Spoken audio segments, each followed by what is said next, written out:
Chapter 10. Christoph didn't like his driver. Not because he was Greek and the driver Turkish, though that was reason enough. His mother, God rest her soul, would spin in her grave if she knew he was working with Mongols. But no, the reason Christoph didn't like his driver was because the boy was untidy. Yes, he could handle a car, but Jesus Christ, the mess. Christoph touched his lips to the cross that hung from his neck. Shifting in the passenger seat, he could see 3 empty cans of energy drink crushed into the driver's door, receipts and wrappers scattered like confetti between the seats, coins, lint, a sandwich crust. Gamato Madonna! Christoph kissed the cross again, hoping to offset his internal blasphemy.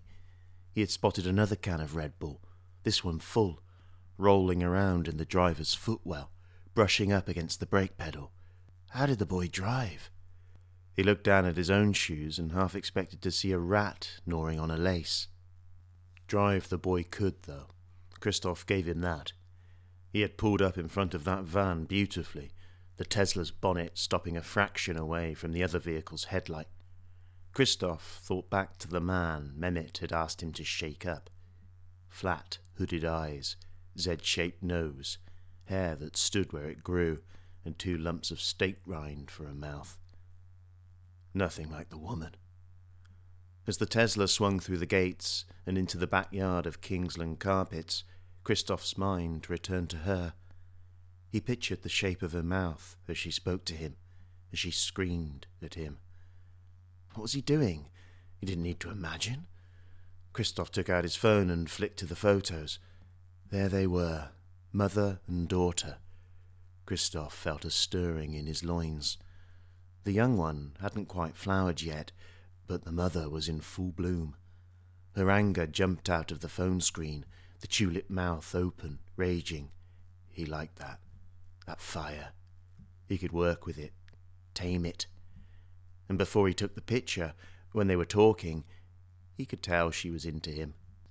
Tucking her hair behind her ear as she spoke, coyly, almost teasing him with small, demure glances at his open shirt and the flesh that lay inside.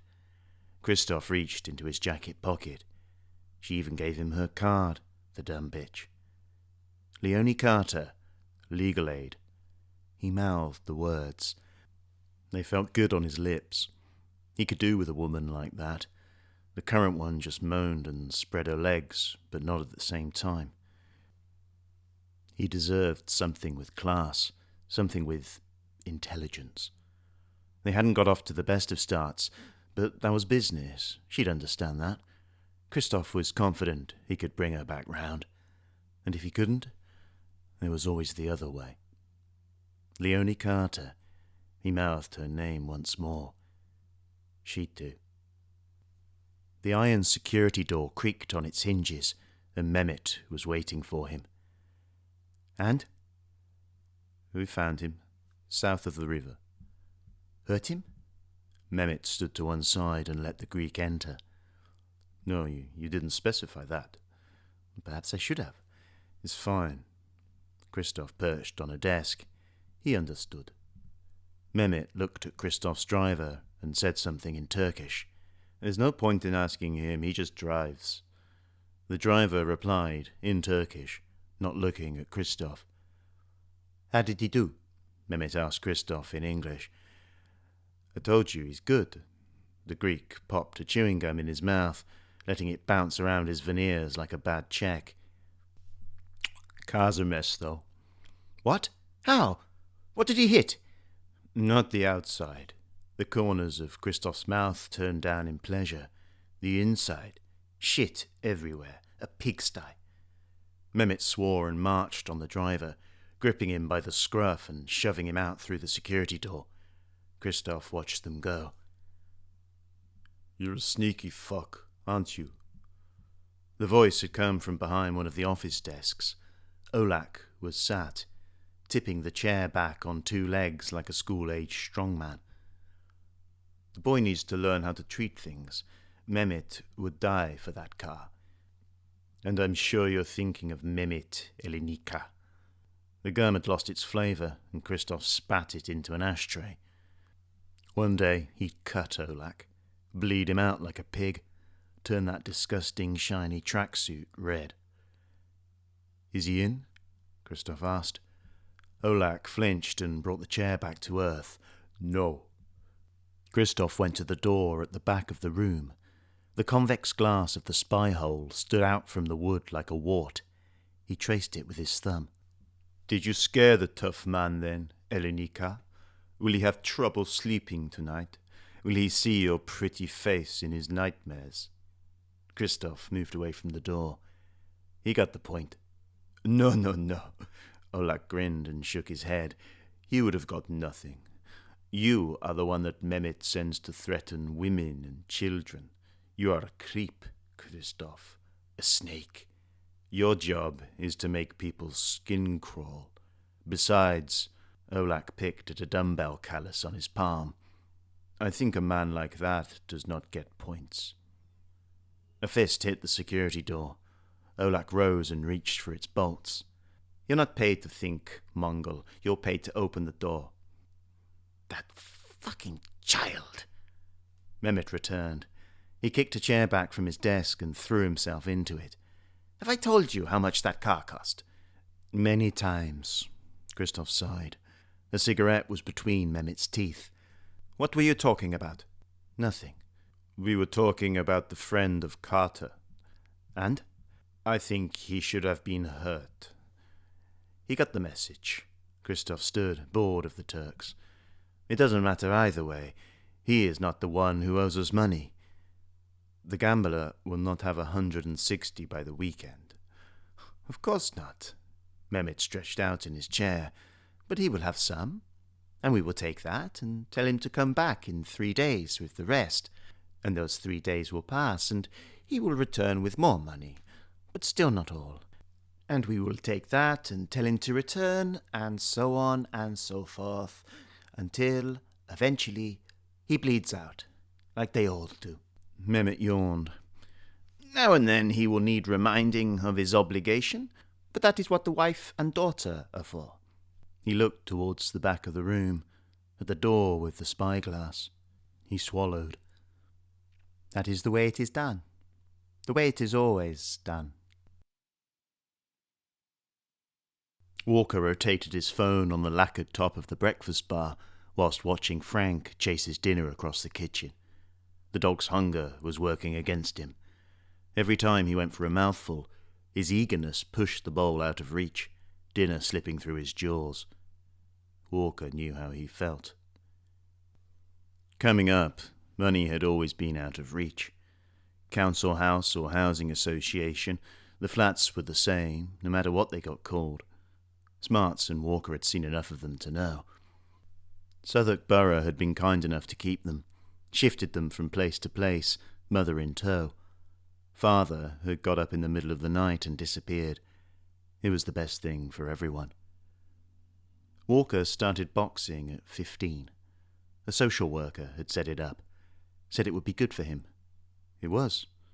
Walker turned pro at 19, opening a Friday night at York Hall against a man twice his age. The purse was $5.50 in cash, and it was almost more money than he knew what to do with. Almost. With a sudden burst of energy, Walker stamped his foot down. The dog bowl clattered into the instep and held. Frank let out little yelps of gratitude as he inhaled the biscuits. "Good dog." Walker flicked open the phone's display. Scrolling through his contact list, he found Smarts. Walker's thumb hovered over the number. 30 seconds passed, and he didn't blink. Eventually, he slid the phone out of reach across the breakfast bar, went upstairs, and took a shower. He dried and checked his emails whilst eating Doritos and drinking Grolsch. There was nothing urgent, just one from an agent wanting to reschedule a meet.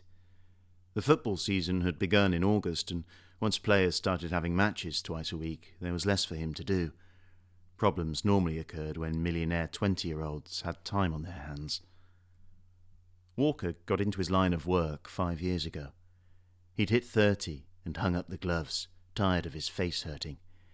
He was trying to figure out how to live when he got an opportunity to earn. Michael had been the one to arrange it. He had put him in touch with a football club who needed a player liaison. Walker didn't know what that was. Walker still didn't know what that was.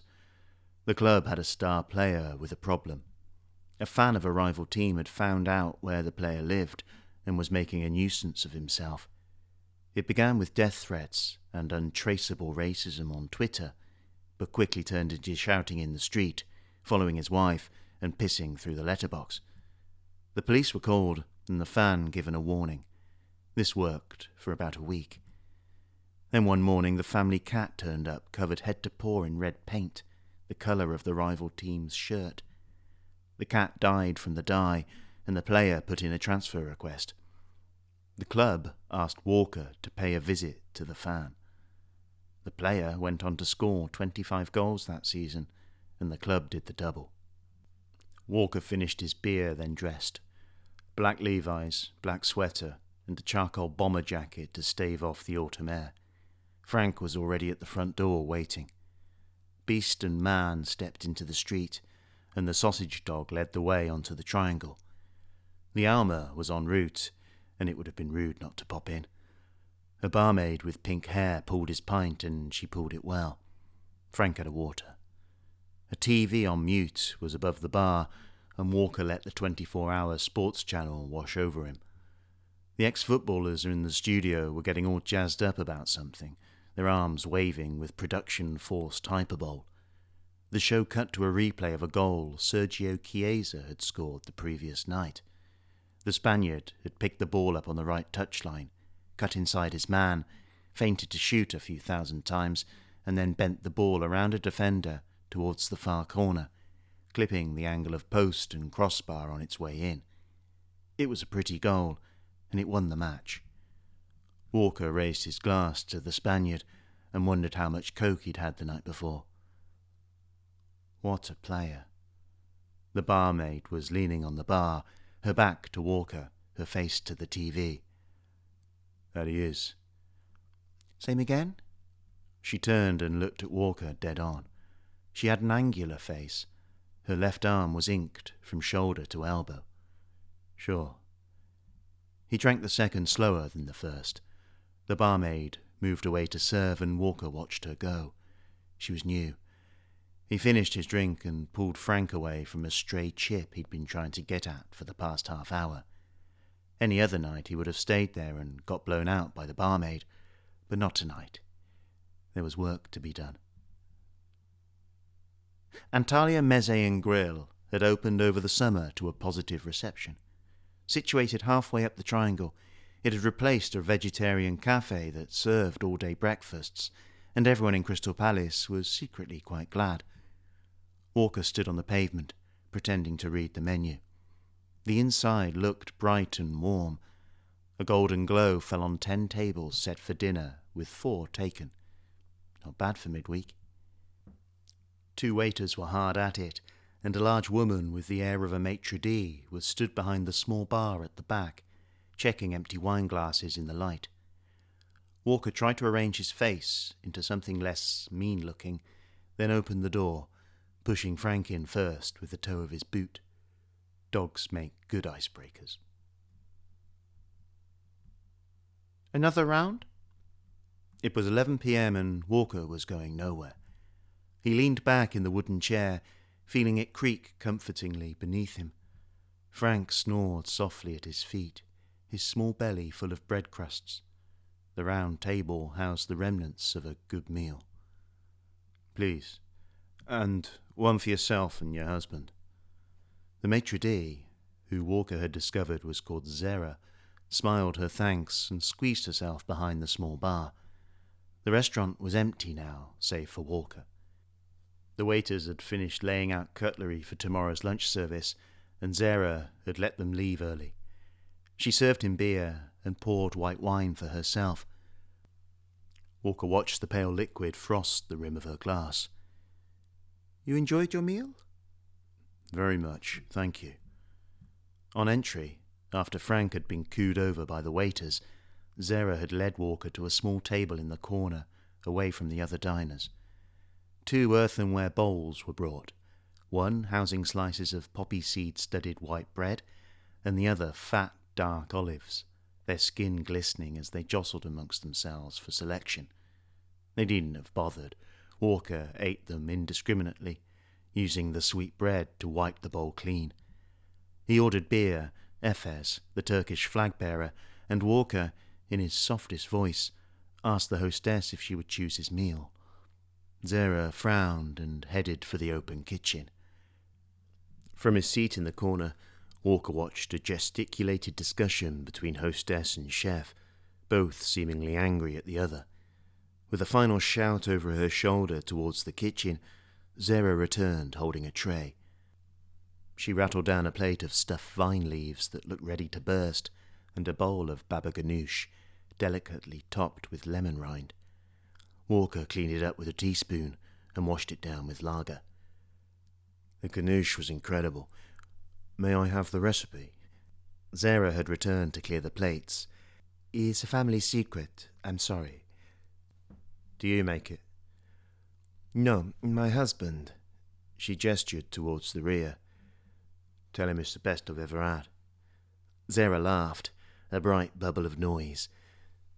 For the main, Zara brought out grilled lamb koftas with a chickpea and cucumber salad. She set the dish down, gentler this time. The dog at Walker's feet fluttered his eyelashes at her. What's his name? Frank. She bent and scratched the dog behind his ears. Frank leaned into it like he was taking a hairpin on a Honda. He's gorgeous. He has his moments. What's your name? Zara. And you own this place? With my husband, yes. It's great. Thank you. You opened recently? 3 months now. Zara used her hand to fan herself. It's been very busy. Her accent was still strong. First generation, thought Walker. I'm not surprised with food like this. You're very kind. She gave a nod of her head, then went to busy herself at another table. Folk music drifted languidly across the room, delicate guitar riffs carrying the scent of smoked paprika and garlic turning gold in a pan. Walker started on the kebabs. They were delicious, spiced with cumin and a minted yogurt dressing that balanced out the richness of the lamb perfectly.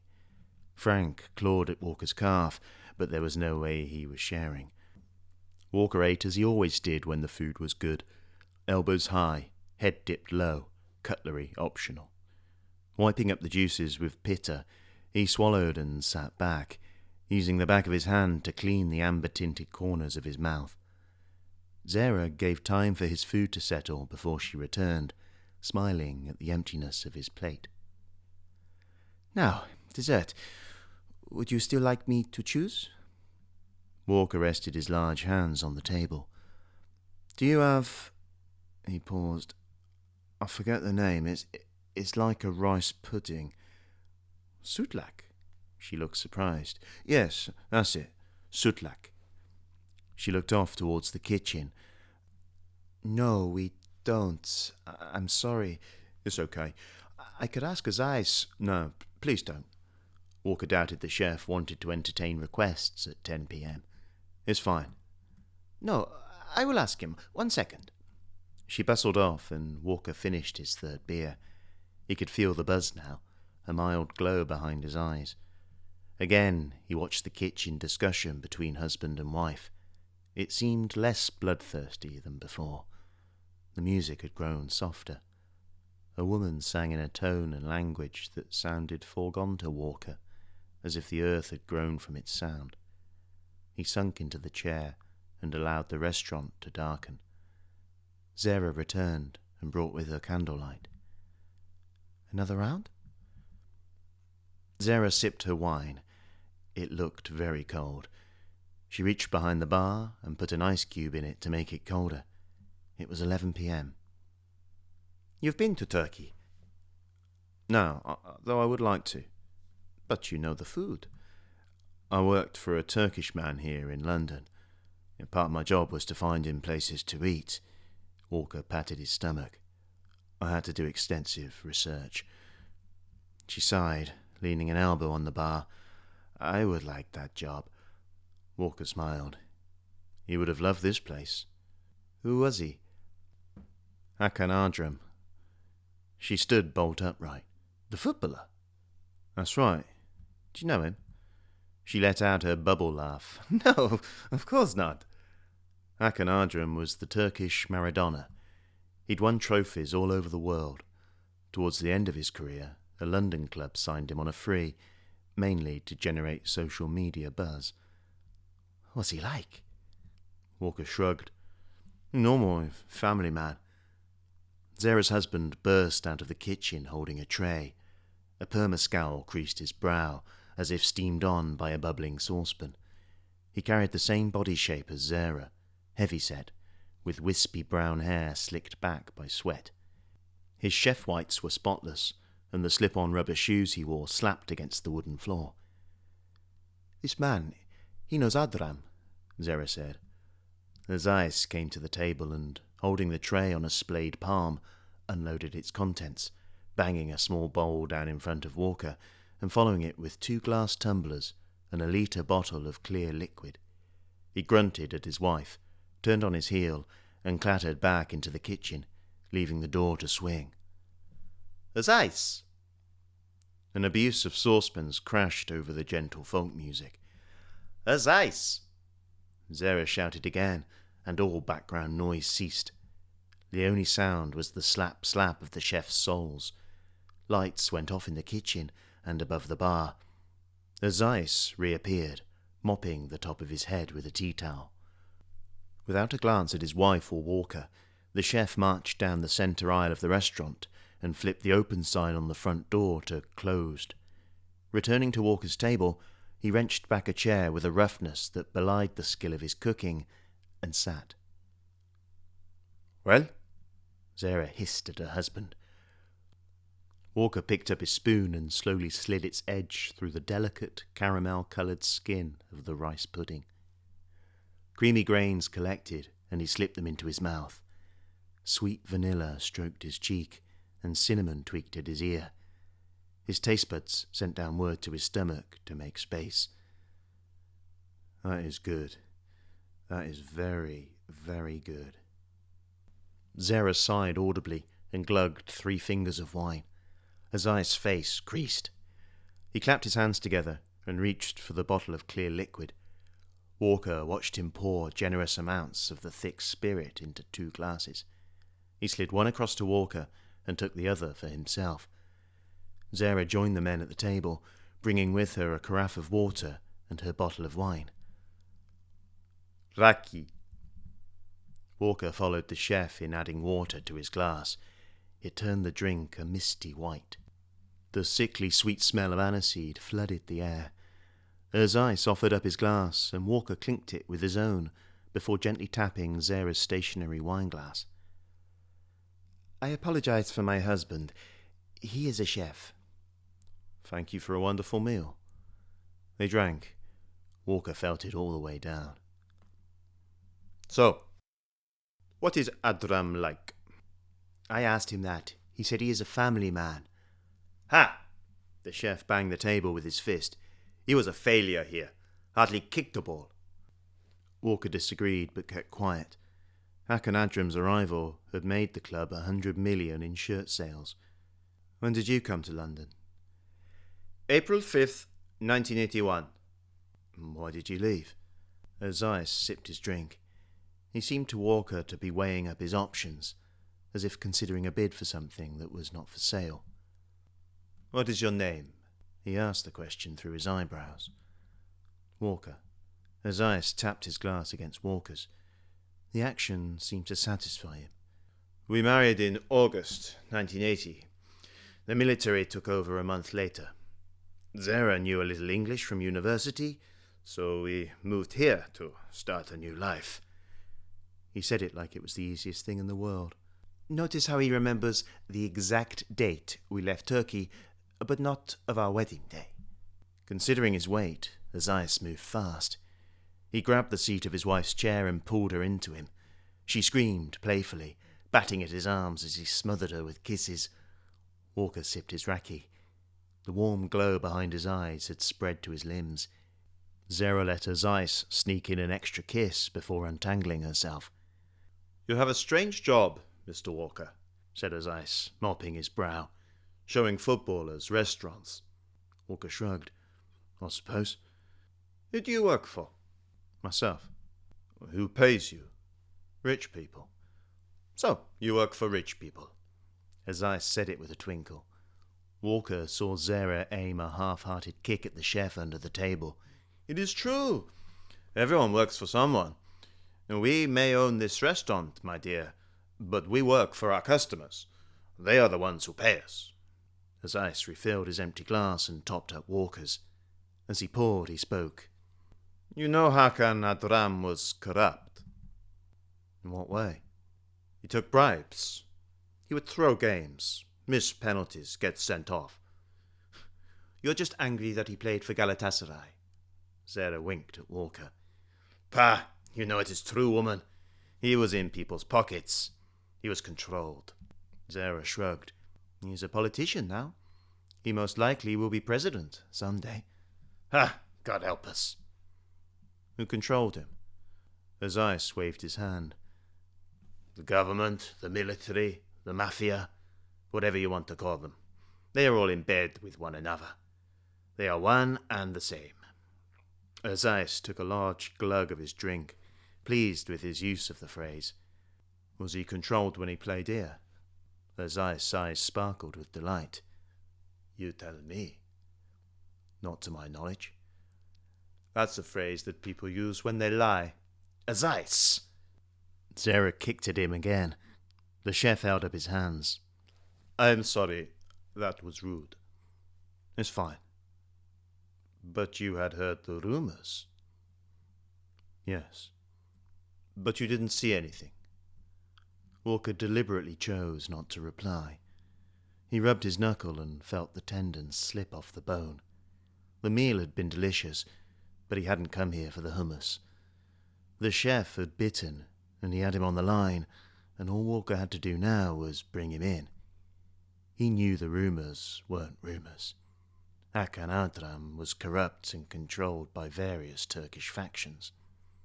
So what if Walker had lied? So what if he'd never met the man? He had used the footballer's name as an in, and it may have worked.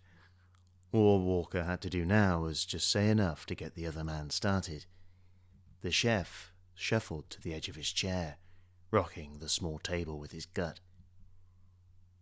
"You saw nothing?" Azais repeated the question, wetting his lips with his tongue, eager for scandal.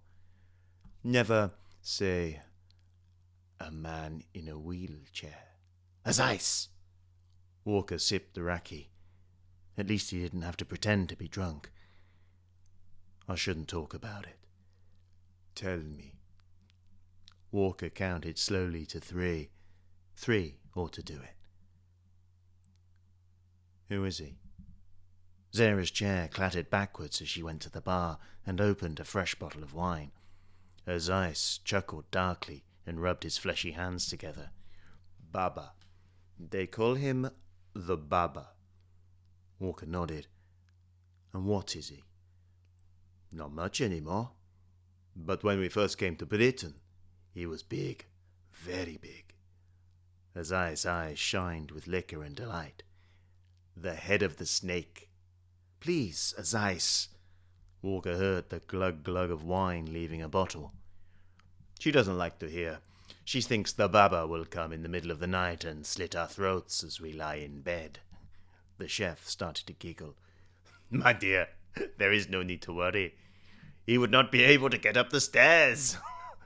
Azais roared at his joke. Zara threw a dishcloth that hit him flush in the face. He continued, wiping his eyes as he spoke. "He came here before us sometime in the 70s. Or should I say, he was sent here. When we arrived, he was operational. Established." The chef picked at the damp cloth and eyed Walker. "You are too young to remember, but in the 70s and 80s, there was one thing the Western world did not like. America? It needs war. An enemy. Maybe because they are a young country, they try and play catch-up. Today they fight terrorists. Back then, it was drugs. Walker was no historian. He needed smarts. You said he was sent here. Who sent him? Our country, Turkey, the people in charge. The same people that Hakan Adram worked for. What drug? Heroin. The poppy. Back then it made us rich. It was by far our most profitable export. Before the world made it illegal, we grew it. Fields upon fields, stretching from the mountains in the east all the way to Istanbul. Not just us. So did Afghanistan, Syria, Iran, Pakistan. Yes, but to get it into Europe, into the West, where the money is, it all had to come through the same place. It all had to come through Turkey. And this man in the wheelchair, he was in charge of all this. Azai shook his head and scoffed. No, the Baba was just a small cog in a very large machine. His job was to get the heroin here, into the UK. You keep saying, Zara, what is the place called you go to get all the food and drink? The chef roared out the question as if his wife was in Antalya.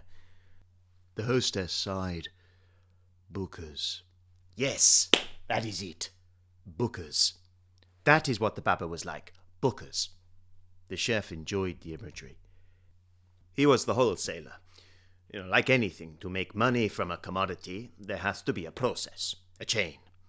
Something is manufactured, in this case grown, but Mr. Joey Bloggs on the street does not go to the farmer directly to make a purchase. The farmer, he sells it to distributors, and they in turn sell it to retailers, who in turn shop it to consumers. Baba was a distributor, the middleman, like Bookers. But instead of different restaurants coming in with their membership card to bulk buy crisps, it was different gangs coming in to buy drugs. You keep saying was. He was the wholesaler. Azai's chest rose. He pushed his drink away slightly with the tip of his pudgy index. Heroin. Walker watched him deflate like a week-old balloon. Heroin. It became unfashionable. The Americans' war worked. It was replaced by drugs from other countries. Our land, it is too dry to grow coca. The cook seemed mournful. What does this Baba do now? Who knows? Dead, probably. Without the poppy, he became unimportant. He was shot in the 90s. That's what put him in the chair. 2 bullets in the spine. It made the front pages. His eyes twisted in his chair. I probably have them somewhere. They replaced heroin with people. Zara came to the adjacent table and sat. She slipped off laceless black pumps and placed her feet in Azai's lap. Turkey is the gateway to the West. Same origins, same destination, different cargo. It explained the passports, thought Walker. How do you know all this? Zara laughed. It was not a bubble this time, but a bark. Every Turk here knows. She was studying her husband, who had become morose. When you move to a new country, you are alone. Yes, you are with someone, but you are still alone. You have the history of your past, where you were born, where you grew up, but in time it fades. She winced, then quickly smiled. It loses meaning, but gains importance. In the new place, you create a fresh history for yourself, for your community. You take interest, you take pride. You hang on news of your people like your life depends on it. Because, in a way, it does.